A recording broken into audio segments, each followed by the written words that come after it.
오늘 하나님 말씀은 우리 골로새서에 있는 말씀 나누도록 하겠습니다. 골로새서 1장 1절서부터 8절까지입니다. 골로새서 바울 서신이죠. 바울이 옥중에서 기록한 편지입니다. 골로새 교인들을 향한 편지. 골로새서, 어떤 분은 골레소서 그러는데 골레소서가 아니고 골로새서. 골로새 1장 1절부터 8절까지 우리 함께 교독하도록 하겠습니다.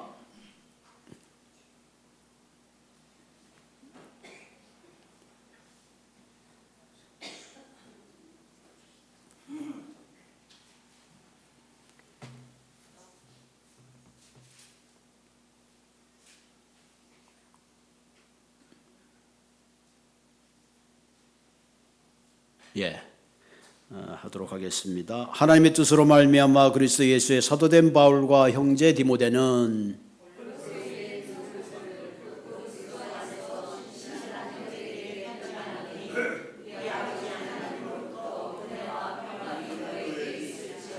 우리가 너희를 위하여 기도할 때마다 하나님 곧 우리 주 예수 그리스도의 아버지께 감사하노라.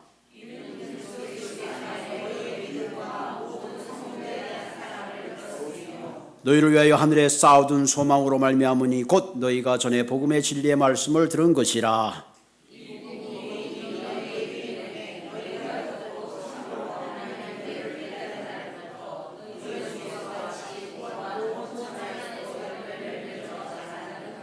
이와 같이 우리와 함께 종된 사랑하는 에바브로라에게 너희가 배웠나니 그는 너희를 위한 그리스도의 신실한 일꾼이요 성령 안에서 너희 사랑을 우리에게 알린 자니라. 아멘. 배를 항해하는 사람에게 가장 필요한 것이 뭘까요? 나침판입니다. 나침판. 캄파스가 필요하죠. 나침판이 없으면 망망대해의 바다를 항해할 수가 없습니다. 아무리 배가 빠르고 또 크다고 할지라도 배가 방향성을 잃어버리게 되면 바다를 헤맬 수밖에 없습니다. 우리의 인생도 이와 같습니다. 내가 아무리 좋은 환경과 조건을 갖추고 경제적으로 부유한다 할지라도 삶의 방향과 목적을 잃어버리면 우리의 삶은 방황할 수밖에 없습니다. 내가 다른 사람들보다 더 많이 소유하고 더 빨리 달려간다 할지라도 결코 인생의 행복과 성공을 보장해 주지를 못합니다. 다른 사람들보다 열심히 달려가도 삶의 바른 목적을 잃어버리면 우리가 원하는 행복을 얻을 수가 없습니다. 그러므로 우리는 한 번뿐인 우리의 인생을 바른 방향과 목적을 가지고 달려가야 합니다. 지나가는 세월 우리가 막지는 못해도 적어도 우리는 내 삶의 방향을 둘러보고 바른 목적을 향하여 달려가는 그런 인생이 되어야 될 줄로 믿습니다. 뉴욕타임즈 매거진에 돈을 사랑하며라는 글을 올린 샘 포크라는 사람이 있습니다. 이 사람은 콜롬비아 대학을 졸업하고 월가의 헤지펀드로 일하면서 연봉 360만 불을 받는 최고의 대우를 받는 30대의 잘 나가는 그런 헤지펀드 매니저입니다.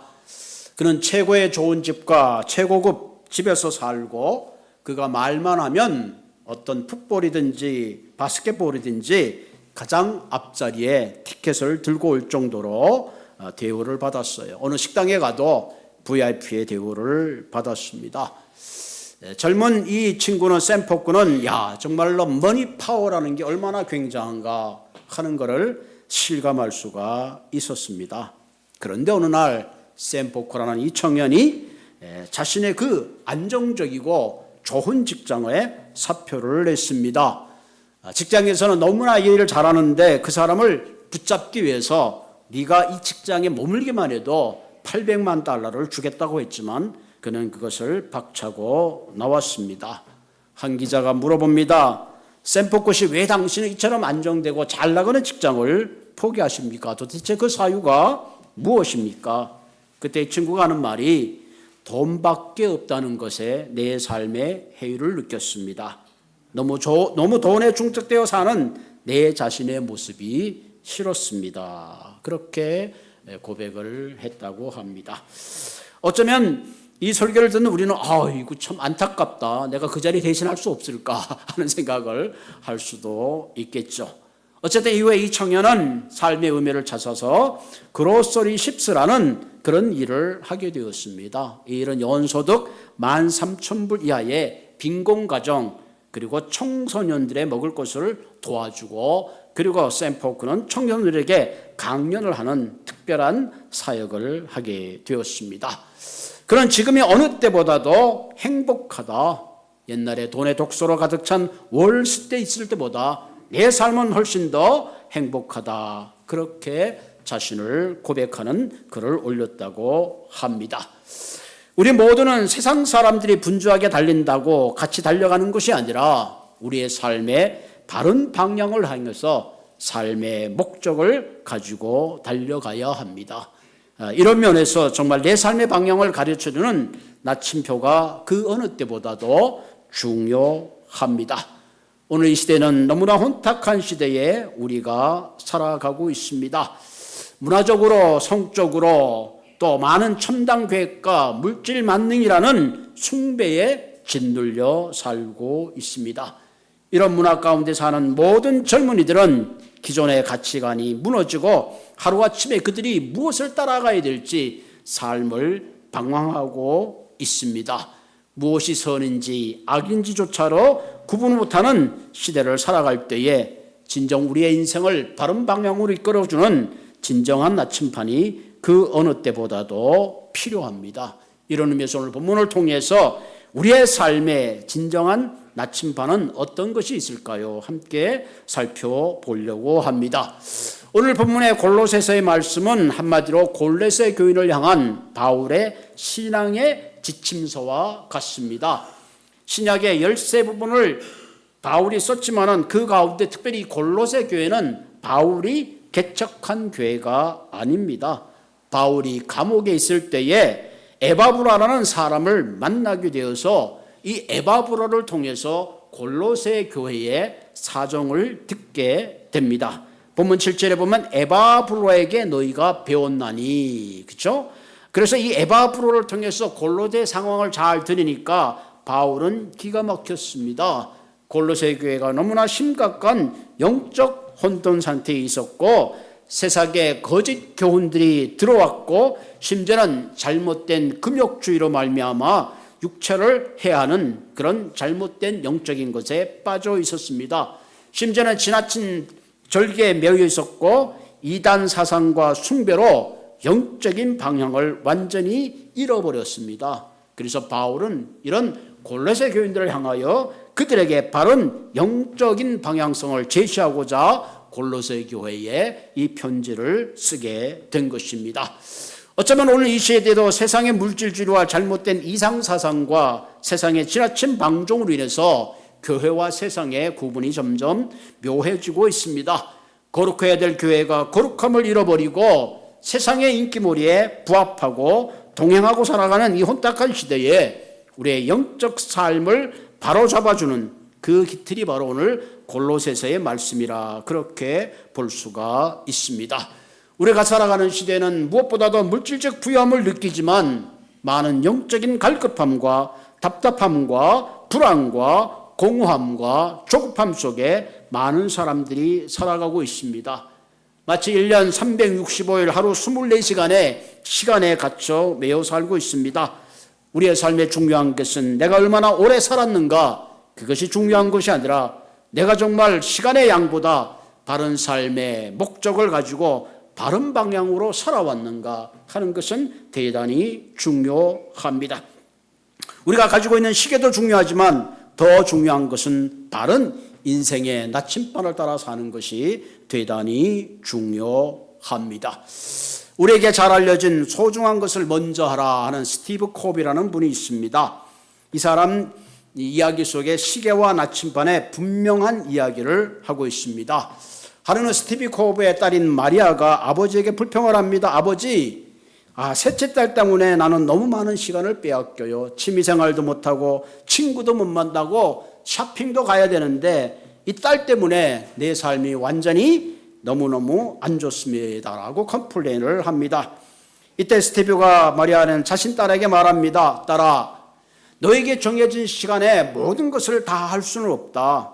너에게 가장 소중한 것이 무엇인지 생각해봐라. 마리아에게 가장 소중한 것은 네가 엄마의 역할을 하는 것만큼 소중한 것이 없다. 그렇게 충고를 해 주었습니다. 그러므로 말하기를 시간을 관리하고 달력을 보지 말고 진정 내 인생에 무엇이 소중한 일인지를 먼저 생각하고 내 내면의 나침반을 따라서 살아가라. 그렇게 충고했다고 합니다. 그렇습니다. 우리 인생에 가장 소중한 일이 무엇인지를 우리가 잘 분별하게 되면 세상의 분주함에 흔들리는 것이 아니라 우리 자신의 내면의 나침반을 따라 살아갈 수가 있는 겁니다. 여러분, 나침반은 한 방향만 가리키는 것이 아니라 동서남북의 네 방향을 가지고 있습니다. 보통 제가 설교할 때 첫 번째, 두 번째, 한 세 번째 그러면 이제 끝났구나 이렇게 생각할 텐데 오늘은 나침판이라서 첫 번째, 두 번째, 세 번째, 네 번째까지 있으니까 여러분들 네 번째까지 잘 집중해 들으시기를 바랍니다.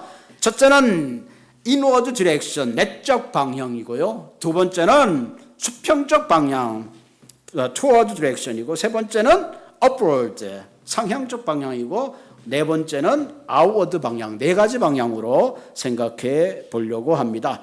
우리가 인생의 아름다운 나침반을 향하여 가기 위해서는 내면적 방향이 중요합니다. 내면적 방향의 포커스는 뭐냐면 그리스도 안에서의 삶입니다. 바울과 디모데는 골로새에게 편지를 하면서 가장 먼저 감사한 것이 있는데 본문 4절을 볼까요?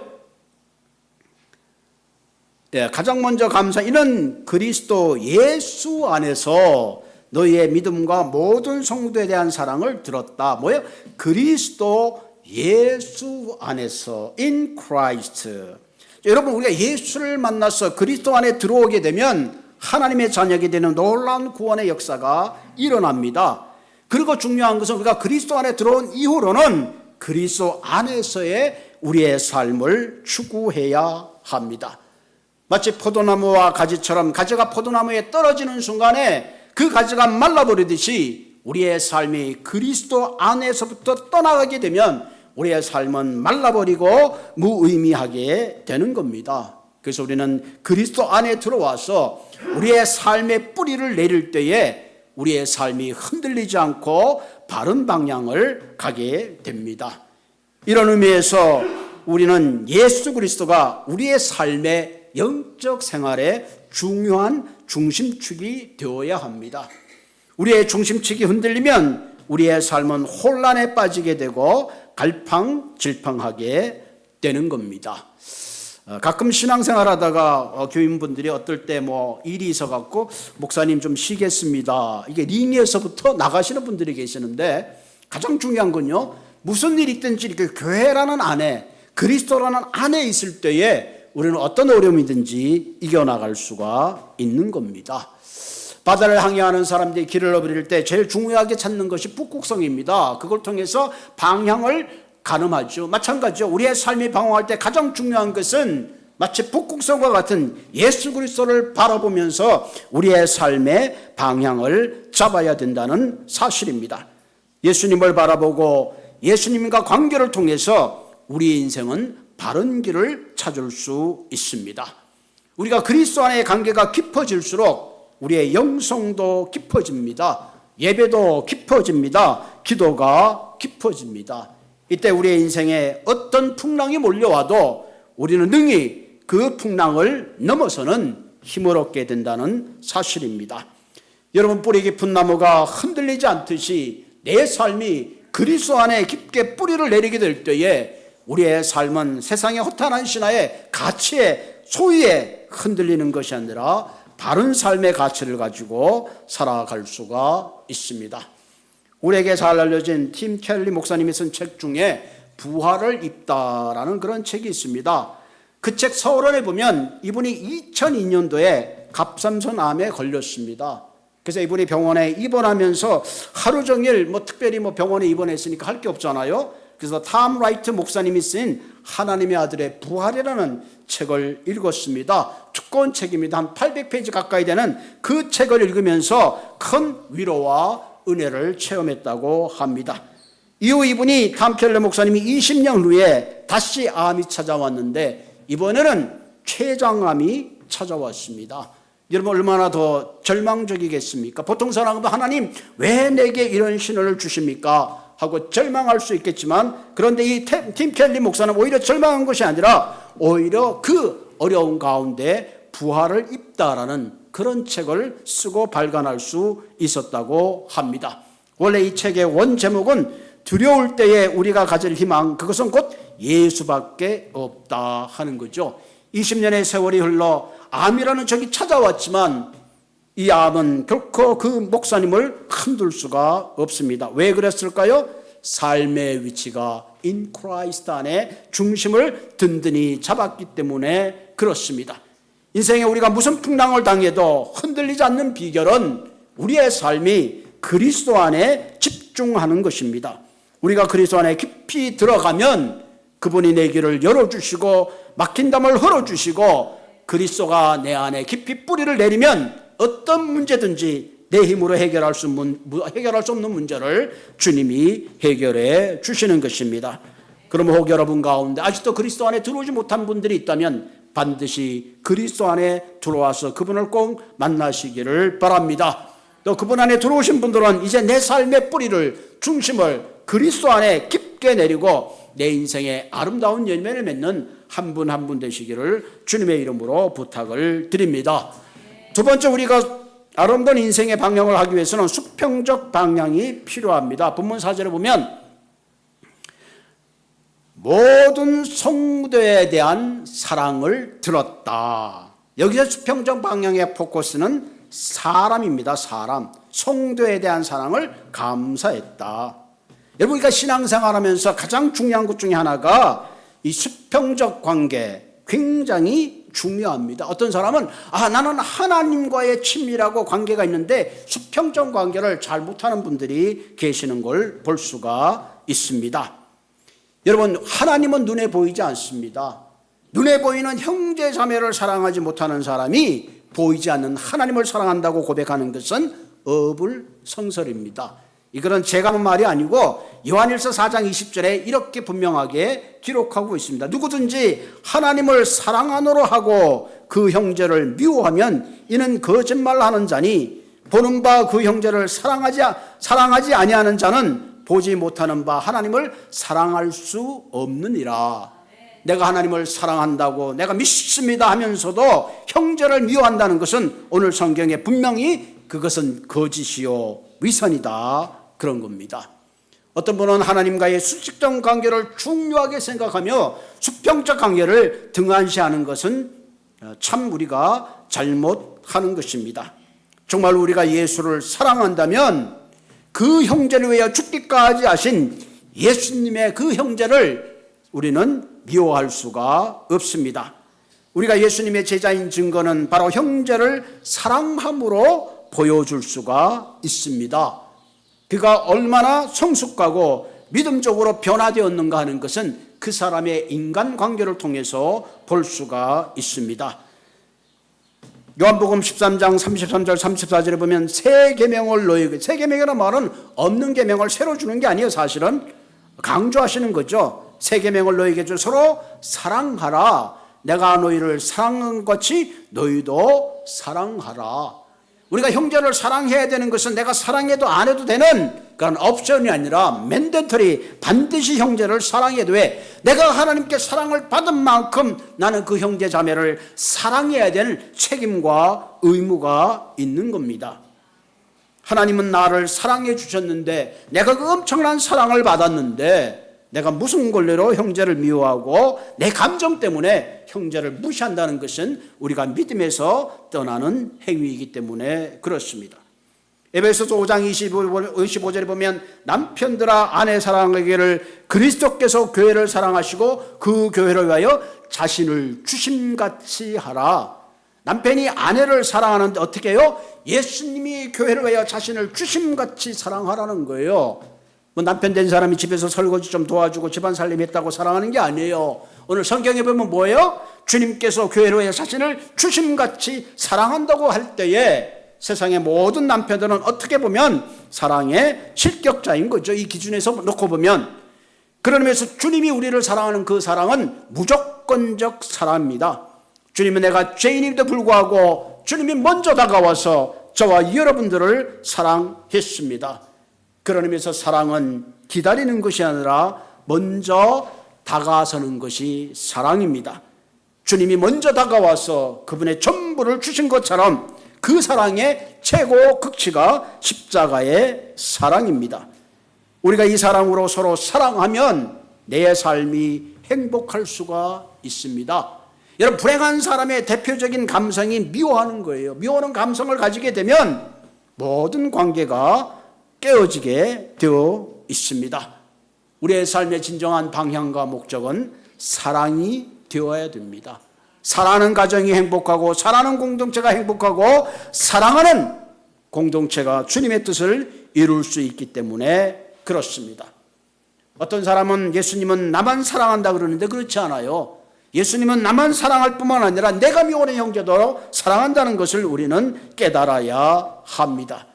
그러면서 오늘 이 설교 말씀을 통하여 혹 내 마음속에 아직도 사랑하는 감정이 아닌 미움의 감정이 있다면 그것을 먼저 풀고 하여하시기를 바랍니다. 우리가 서로 사랑하면 이 땅에 천국이 이루어집니다. 우리가 서로 사랑하게 되면 그 사랑을 통해서 내가 하나님의 자녀인 것을 이 땅에 선포하게 되는 것입니다. 그러므로 서로 사랑하시기 바랍니다. 그리고 서로 먼저 다가서는 한 분 한 분 되기를 주님의 이름으로 부탁을 드립니다. 세 번째는 상황적 방향이 필요합니다. 상형적 방향의 초점은 하늘입니다. 천국입니다. 본문 5절에 볼까요? 5절에 보면 너희를 위하여 하늘에 쌓아둔 소망으로 말미암으니 곧 너희가 전에 복음을 들은 것이라. 너희를 위하여 하늘에 쌓아둔 소망. 여러분, 하늘에 쌓아둔 소망이라는 게 뭘까요? 결국은 생수의 강이 흐르는 영원한 안식이 있는 것, 완전한 평안이 있는 것, 부활의 영광이 있는 것, 앞서간 성도들이 먼저 가서 언젠가 그들과 함께 만날 수 있는 그곳, 요한계시록에 있는 것처럼 하나님을 영원히 찬양하고 예배하는 그 모든 소망을 말하고 있습니다. 비록 이 땅에 우리가 살아가지만 이런 하늘에 대한, 천국에 대한 바른 소망을 가지고 살아갈 때에 우리의 삶의 바른 방향과 목적을 가지고 살게 되는 겁니다. 천국의 소망을 가지고 있는 사람들은 땅에 연연하지 않아요. 왜? 진짜 영광을 보았기 때문에 사명을 위하여 그의 삶을 드리고 참된 가치를 위해서 달려갈 수 있는 겁니다. 여러분, 세상에 있는 모든 것들은 임시적이고 일차적입니다. 그 어떤 것도 영원하지 않아요. 내가 가진 소유도, 내가 가진 청춘도, 세상에서 받던 박수도 영광도 다 지나가고 마는 거예요. 100세 인생을 노래하지만 영원한 시간에 비하면 찰나뿐입니다. 군 퍼레이드 할 때, 트럼프 대통령이 나올 때 무슨 대포가 막 하고 빵빠를 해도요, 그것도 몇 년 있으면 다 지나가고 마는 겁니다.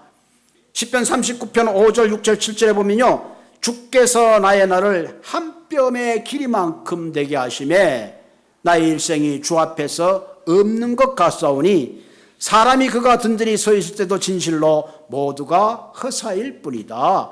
마치 주의 날 영원한 시간 앞에서 우리의 인생은 한 뼘의 길이밖에 안 된다는 거예요.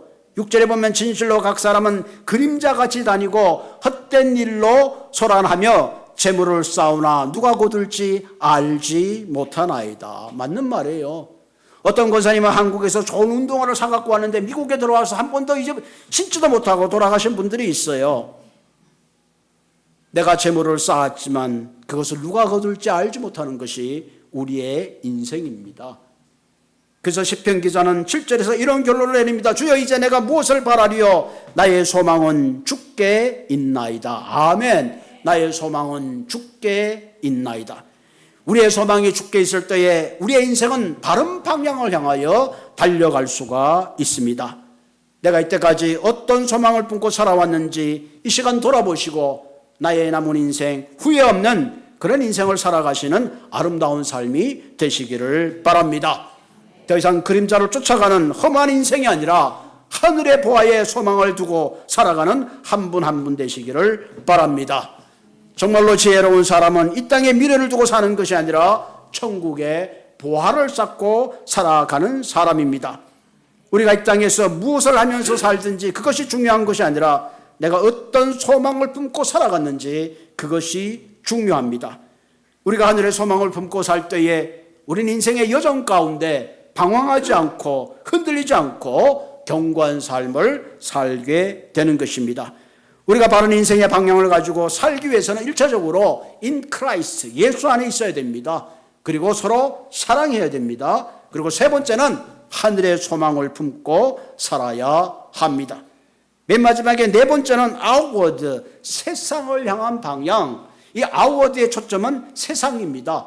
본문 6절을 볼까요? 본문 6절에 보면 이 복음이 이미 너희에게 이름에 너희가 듣고 참으로 하나님의 은혜를 깨달은 날부터 너희 중에서와 같이 또한 온 천하에 열매를 맺어지리라 하는도다. 여기 복음의 몇 가지 특징이 있는데, 첫째, 복음을 들을 때에 은혜를 깨닫게 된다. 여러분, 교회 와서 하나님의 말씀을 듣는 것, 이것이 굉장히 중요해요. 이 복음을 듣게 될 때 하나님이 누군지 깨닫게 되고 하나님의 사랑을 알게 된다는 사실입니다. 두 번째 복음의 특징은 열매를 맺어 자라게 하는 거예요. 우리가 복음을 듣게 되면 삶의 변화가 찾아와요. 삶의 목적이 달라지고 삶의 가치가 달라지고 내 인격의 변화가 찾아옵니다. 그래서 내가 예수를 깊게 믿으면 믿을수록 내 삶에 이기적인 것이 녹아내리고 섬기고 희생하고 더 나아가서 내 삶의 그리스도를 닮아가는 인격을 소유하게 되는 겁니다. 세 번째 복음의 특징이라는 건 뭐예요? 나만 은혜를 받고 머무르는 것이 아니라 내가 받은 은혜, 내가 받은 사랑을 우리가 온 세상에 흘러가게 하는 복음의 특징이 있습니다. 이것이 세상을 향한 복음의 열매의 방향입니다. 그러므로 우리 인생을 바르게 살기 위해서는 여러분 한 분 한 분을 하나님의 자녀로 불러주셨다면 그 부름에 대한 사명을 완수할 수 있어야 합니다. 이 사명은 모두가 선교사가 되라는 것이 아니라 내가 선 그 자리에서 서로 사랑하고 그리스도 안에서 내 삶을 통해서 그리스도의 복음이 흘러나가야 하는 겁니다. 나를 통해서 그리스도가 전달되고 나를 통해서 그리스도의 인격이 전달되고 나를 통해서 그리스도의 사랑의 전달자로 우리는 살아갈 수 있어야 되는 겁니다. 지금도 많은 선교사님들이 오지에서 말씀을 전하고 있습니다. 그 선교사님들의 가장 큰 고민이 뭐냐 하면 그것은 자신의 사명 또 그 어려운 환경이 문제가 아니라 자신의 자녀들이라는 겁니다. 이런 부모님들은 선교사로 부름받아서 오지에 가지만 그 자녀들이 무슨 죄가 있어요? 거기까지 가서 환경이 다르고 척박한 곳에 그들이 누려야 될 모든 베니핏을 잃어버린 상황 속에 살아가고 있습니다. 그래서 자녀들이 학교를 안 간다고 그러고 나 여기서 못 산다 그럴 때에 선교사의 가슴들은 무너질 수밖에 없는 겁니다. 그런 상황 속에서도 그들이 선교를 감당할 수 있던 가장 큰 힘은 성령님께서 그들을 도우시고 그들의 아픔을 만져주시고 위로해 주었기 때문에 그들은 척박한 환경 속에서도 그들은 사명을 감당할 수 있었다는 사실입니다. 여러분, 저와 우리가 복음을 흘러가게 하기 위해서 가장 중요한 것은 성령의 임재 가운데 날마다 우리 자신을 의지하고 맡겨야 합니다. 여러분, 미운 마음 걷어내는 거 어렵지 않아요.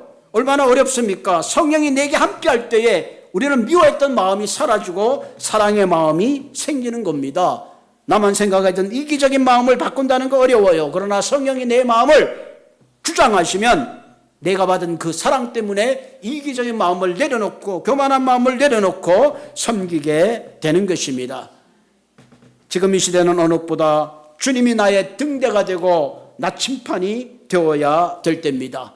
인생의 거친 바다를 항해할 때에 내 힘으로 다 헤쳐나갈 수 없어요. 성령이 나를 붙드시고 성령이 내 눈을 들어 그리스도를 바라보게 해야 합니다. 오늘 이 말씀을 통해서 저와 여러분 한 분 한 분이 그리스도 안에 뿌리를 내리시기를 바랍니다. 더 이상 미움을 걷어내고 진정 사랑 가운데 사랑하는 한 분 한 분 되시기를 바랍니다. 그리고 하늘에 소망을 두고 나를 통해서 복음을 흘러가게 하는 아름다운 삶이 되기를 주님의 이름으로 부탁을 드립니다. 같이 기도